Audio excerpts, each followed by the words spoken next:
बिस्मिल्लाहिर्रहमानिर्रहीम। अस्सलाम वालेकुम फ्रेंड्स, आज का जो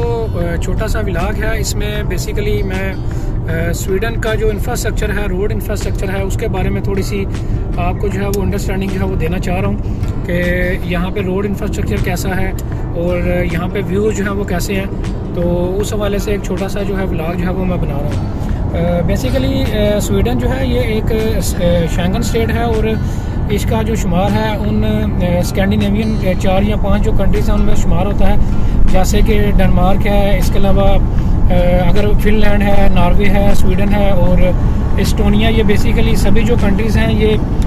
कंट्रीज़ जो हैं ये स्कैंडिनेवियन जो है वो कंट्रीज़ जो है कहलाते हैं। और अभी चूँकि जून का समर वेकेशन जो है, समर का सीज़न जो है वो चल रहा है, तो आपको जो है वो मेन हाईवे पे जो है वो ही ग्रीनरी दोनों साइड्स पे जो है वो नज़र आ रही है। और अगर आप यही जो ट्रैवलिंग जो है जो अगर आप दिसंबर में करते हैं या विंटर सीज़न में करते हैं तो ये बिल्कुल आपको हर चीज़ सफ़ेद नज़र आएगी, बर्फ़ से ढका हुआ ये पूरा एरिया जो है वो नज़र आएगा। तो आज थोड़ा सा वेदर भी जो है वो प्लेजेंट है, थोड़ा सा क्लाउडी वेदर है और इंफ्रास्ट्रक्चर के हवाले से बड़ा खूबसूरत कंट्री है और व्यूज़ बड़े ज़बरदस्त हैं यहाँ पे। और मैं यही रिकमेंड करूँगा कि अगर आप स्कैंडिनेवियन किसी भी कंट्री में जो है वो यहाँ पे मूव करें तो आप डेफिनेटली स्वीडन का भी जो है वो ज़रूर विज़िट करें। बहुत ही पीसफुल कंट्री है और लोग जो है वो काफ़ी अच्छे हैं। और इधर की बात की जाए तो आजकल जो विंटर का सीज़न है, विंटर के सीज़न में तकरीबन जो है 4 से 5 माह का जो ड्यूरेशन है, जिसमें आप नवंबर से ऑनवर्ड मार्च अप्रैल तक जो है यहाँ पे जो है वो रोशनी नहीं होती, सूरज जो है वो नहीं होता। और आजकल जो है अगर बात करें जून जुलाई की, अभी जो है जून से ऑनवर्ड जो है ये 3 से 4 माह का जो ड्यूरेशन है, यहाँ पे जो है वो रात नहीं होगी, सिर्फ सूरज जो है वो रहेगा, 24 घंटे जो है वो सूरज रहेगा। सिर्फ सुबह 2 बजे के करीब, सारी के करीब जो है हल्की सी जो है वो एक रोशनी जो है वो कम होगी, लेकिन उसके बाद फिर दोबारा से सूरज जो है वो निकलना जो है वो शुरू हो जाएगा। तो आप यही कह सकते हैं कि ये तकरीबन 24 घंटे इसी तरह जो है वो आपको वेदर जो है वो, आज चूँकि क्लाउडी वेदर है इसलिए आपको इस तरह से नज़र आ रहा है। अदरवाइज़ कल जो है वो काफ़ी शाइनी डे था और पूरा दिन जो है वो धूप रही है और रात को भी पूरा दिन जो है, रात में भी जो है वो दिन जो है रहा है, सूरज जो है वो ग्रूब नहीं हुआ। बाकी स्वीडन के इंफ्रास्ट्रक्चर के अलावा अगर जनरल इन्फॉर्मेशन में बात करें तो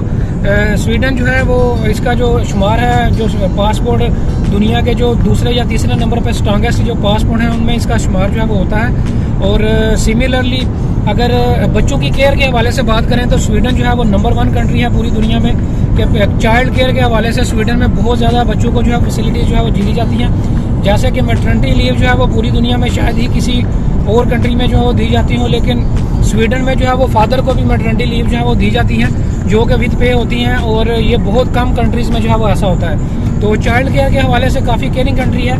और अब मैं कोशिश करता हूँ कि थोड़ा सा आपको साइडों से जो इसका जो बिल्डिंग्स का इंफ्रास्ट्रक्चर है, ओवरव्यू है, वो भी थोड़ा सा दूँ ताकि आपकी जो अच्छी अंडरस्टैंडिंग है स्वीडन के इंफ्रास्ट्रक्चर के बारे में, रोड इंफ्रास्ट्रक्चर के बारे में, इसके अलावा बिल्डिंग्स इंफ्रास्ट्रक्चर के बारे में जो है वो हो सके।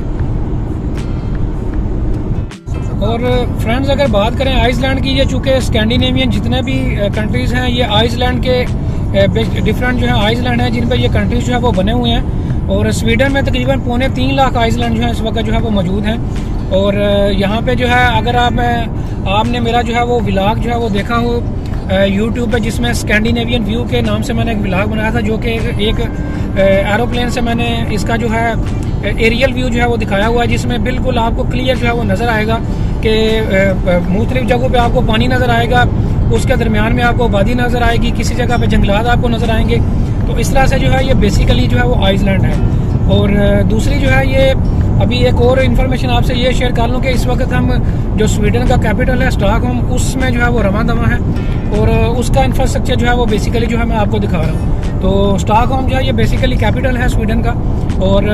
यहाँ पे जो मोस्टली आबादी है वो स्वीडन में स्टॉकहोम में ही रहती है। और अगर टोटल आबादी की बात की जाए तो तकरीबन जो है ये 1 करोड़ की आबादी जो है टोटल स्वीडन की जो है वो ये इस पे जो है वो मुश्तमिल है। तो बहुत बड़ा ये कंट्री नहीं है, छोटी सी आबादी है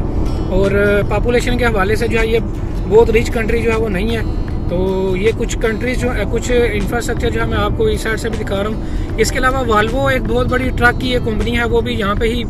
उसकी मैन्युफैक्चरिंग प्लांट्स जो हैं वो ट्रक जो बनाती है वो भी यहीं पे ही है, गाड़ियाँ भी वाल्वो कंपनी बनाती है, और इसके अलावा बड़े ट्रक्स भी जो है वो वाल्वो के ट्रक जो है पाकिस्तान और इंडिया में काफ़ी ट्रक जो हैं वो पॉपुलर हैं। तो वाल्वो कंपनी जो है वो बेसिकली स्टॉकहोम स्वीडन की ही जो है वो यहाँ पे से जो है वो बिलोंग करती है, यहीं पे जो है वो बेस है। अभी जो है ये ऑरलैंडो एयरपोर्ट की तरफ जो है हम जा रहे हैं। जी फ्रेंड्स, अगर बात करें स्वीडन के ओवरऑल जो लॉज हैं टैक्सेशन के हवाले से, तो टैक्सेशन के हवाले से जो है वो काफ़ी रेशो जो है, जैसे अदर स्कैंडिनेवियन कंट्रीज़ हैं उनकी भी टैक्स की जो रेशो है वो काफ़ी ज़्यादा है, और इसी तरह स्वीडन में भी उसी तरह से ही है। तकरीबन आपकी जितनी भी अर्निंग है उसमें 30 से 35% जो है वो आपको टैक्सेशन की मद में जो है वो देना पड़ता है। और बाकी स्टूडेंट इंडस्ट्री के हवाले से भी काफ़ी फ्रेंडली कंट्री है। अगर आप एज ए स्टूडेंट यहाँ पे जो है वो अपना जो है वो एडमिशन लेना चाहते हैं तो स्टडी फ्रेंडली कंट्री है, और काफ़ी अच्छी रेशो है वीज़ा के हवाले से। अगर स्वीडन की बात की जाए तो